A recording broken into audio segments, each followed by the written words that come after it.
Hello បងប្អូនទាំងអស់គ្នាឥឡូវថ្ងៃនេះយើងមានសិស្សយើងឡើងទៅប្រទេសជប៉ុនម្នាក់បងប្អូនទាំងអស់គ្នានេះទៀតយើងទៅមើលសកម្មភាពរបស់គាត់ឡើងទាំងអស់គ្ន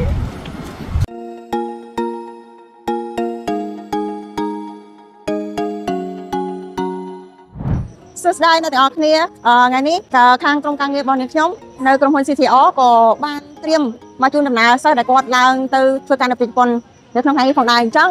ថ្ងៃនេះគឺជាទិដ្ឋភាពសិស្សដែលគាត់ត្រៀមជូនដំណើរសិស្សច្បងឡើងទៅរៀនយន្តហោះអញ្ចឹងណាអញ្ចឹងចង់ដឹងថាតើចំណាប់អារម្មណ៍គាត់បែបណាអញ្ចឹងសូមបងប្អូនទាំងអស់គ្នាទស្សនាទាំងអស់គ្នាជឿសួរបងតើបងមានចំណាប់អារម្មណ៍បែបណាដែរក្នុងដែលថារំភើបអត់រំភើបខ្លាំងមែនទេចានិយាយទៅស្បែកចិត្តរីករាយហើយនឹងរំភើបខ្លាំងចាពេលដែលបានជូនសិស្សច្បងឡើងយន្តហោះចាជូនបងដូចគ្នាព្រោះឆាប់ឡើងឆាប់ហ្នឹងដែរអញ្ចឹងចា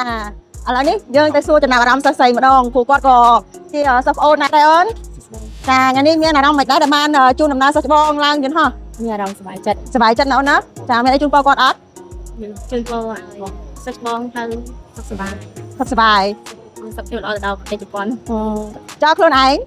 ខ្ញុំក៏ដូចគ្នាធ្វើខ្លួនឯងចាប់បានទៅដូចគ្នាអូខេអរគុណច្រើនអ្នកនរគ្នាអញ្ចឹងបន្តិចទៀតហ្នឹងគឺជួបសម័យខ្លួនហើយចាជម្រាបលាចាំជួបនឹងសម័យខ្លួនជាមួយនឹងអ្នកខ្ញុំទាំងអស់គ្នាណា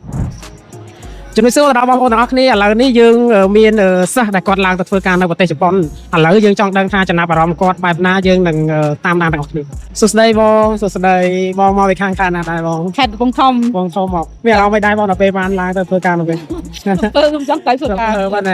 ហើយបងរយៈពេលរត់ឯកសារប៉ុន្មានខែបងប្រហែលជាមួយខែកន្លះលឿនមែនទែនក្រុមហ៊ុនខែកន្លះលឿនចាលឿនតែបងមានចង់អីផ្ដាំផ្ញើទៅដល់អ្នកដែលអត់ទាន់បានមកចុះឈ្មោះទាំងអស់គ្នាដើម្បីមកចង់បានទៅធ្វើការនៅប្រទេសជប៉ុននេះបងចាខ្ញុំមានចង់ឲ្យគាត់មកចុះឈ្មោះនៅក្រុមហ៊ុន CTTR ក្រុមហ៊ុននេះរត់ឯកសារលឿនណាស់ហើយចាប់បានទៅសភាជាប់លឿនចាប់បានទៅភ្លាមចាអូខេចាំយូរហើយណាចាក្រុមហ៊ុនអូខេអ្នកទាំងអស់គ្នាបើសិនចង់ជោគជ័យចង់ទៅធ្វើការនៅប្រទេសជប៉ុនលឿនដូចបងស្រីសូមមកចុះឈ្មោះនៅខាងសាលាខ្ញុំទាំងអស់គ្នា CCTTR ឥឡូវនេះខ្ញុំចង់សួរពីចំណាប់អារម្មណ៍បងប្រុសដែលបងស្រីគាត់ចេញទៅធ្វើការនៅប្រទេសជប៉ុនអញ្ចឹងណាចង់ដឹងពីចំណាប់អារម្មណ៍អ្នកផ្ទះតាមមានអារម្មណ៍បែបណាអញ្ចឹងណាបងប្អូនទាំងអស់គ្នាសួស្តីបងមកពីខាងណាដែរបងបាទពីខាងកំពង់ធំបងកំពង់ធំដែរបងមានអារម្មណ៍បែបណានៅពេលដែលបងស្រីគាត់បានចេញដំណើរទៅធ្វើការនៅប្រទេសជប៉ុនណាមានអារម្មណ៍សប្បាយចិត្តណាអញ្ចឹងបងមានអ្វីចង់ផ្ដាំផ្ញើដល់អ្នកទាំងអស់គ្នាដែលគាត់មិនទាន់បានចុះឈ្មោះទៅធ្វើការនៅប្រទេសជប៉ុនអត់បងមានខ្ញុំសូមប្រាប់ផ្ញើដល់បងប្អូនជាពលរដ្ឋទាំងអស់នៅទូទាំងប្រទេសស្រុកខ្មែរយើងណាបើចង់ទៅធ្វើការនៅប្រទេសជប៉ុនសូមកុំភ្លេចចូលចុះឈ្មោះនៅក្រុមហ៊ុន CTTR អូខេបងហ្នឹងហើយកុំភ្លេចអ្នកទាំងអស់គ្នាកុំភ្លេចបើសិនចង់ទៅធ្វើការនៅប្រទេសជប៉ុនបានទៅដល់គោលដៅ 100% កុំភ្លេចចុះឈ្មោះនៅខាងក្រុមហ៊ុន CTTR កុំភ្លេចណាបងប្អូនទាំងអស់គ្នាដោយទំនុកចិត្តសួស្តីអ្នកទាំងអស់គ្នាមិញហ្នឹងយើងបានសួរចំណាប់អារម្មណ៍ពីសម័យខ្លួនដែលគាត់ហោះឥឡូវហ្នឹងយើងមកសួរពីចំណាប់អារម្មណ៍អ្នកជូនដំណើរម្ដងចានេះគឺជាសិស្សប្អូនដែលគាត់មកជូនដំណើរសិស្សច្បងអញ្ចឹងចង់ដឹងថាតើគាត់មានអារម្មណ៍យ៉ាងណាដែលបានឃើញសិស្សច្បងបានឡើងទៅធ្វើការមុនគាត់អញ្ចឹងណាចាអញ្ចឹងបាទសួស្តីបងសួស្តីចាបងមានអារម្មណ៍យ៉ាងណាដែរបានដែលជូនសិស្សច្បងឡើងយន្តហោះបាទបងសម្រាប់ខ្ញុំជាសិស្សប្អូនបានជូនសិស្សច្បងឡើងយន្តហោះអានេះគឺមានចិត្តសប្បាយរីករាយមែនទែនបាទនិយាយទៅជូនពរគាត់សុខសប្បាយតាមផ្លូវហើយនឹងឆាប់បានសិស្សប្អូនឡើងទៅតាមក្រោយអញ្ចឹងណាចង់បានឆាប់ឡើងទៅធ្វើច្បងដែរឥឡូវទៅសួរចំណាប់អារម្មណ៍សិស្សប្អូនម្ដងចាជំរាបសួរអូនមានអារម្មណ៍យ៉ាងណាដែរបានឃើញសិស្សច្បងសប្បាយចិត្តសុខសប្បាយចិត្តរីករាយហើយព្រោះឥឡូវខ្ញុំក៏ទំពាចប់ដែរខ្ញុំឡើងទៅក្នុងខែ10នេះគឺជាគាត់សិស្សដែលនៅនៅសាលា CTO ដែរគាត់ក៏បានទៅជាប់ដែរគាត់ក៏ចិត្តនឹងទីមផងដែរអញ្ចឹងគឺជាចំណាប់អារម្មណ៍របស់គាត់ចាសប្បាយចិត្តបងហើយបើថាចង់ចុះឈ្មោះចូលរៀនព្រោះមានការទំពាច្រើនបន្តមកទៀតចាបងឥឡូវសូមក្រុមដងច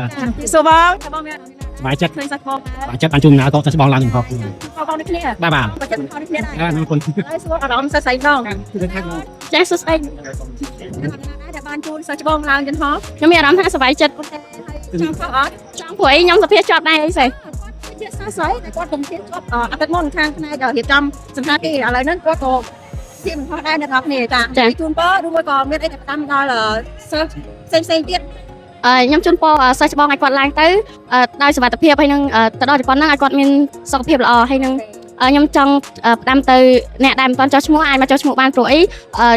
ព្រោះមានការសុភានៅខាងសាលាជាបន្តបន្ទាប់អូខេអរគុណច្រើនអូនចាជូនពរឆាប់បានឡើងទាំងអស់គ្នាណាចាអញ្ចឹងនេះគឺជាចំណាប់អារម្មណ៍ពួកគាត់មិនថាសិស្សដែលគាត់ហើយ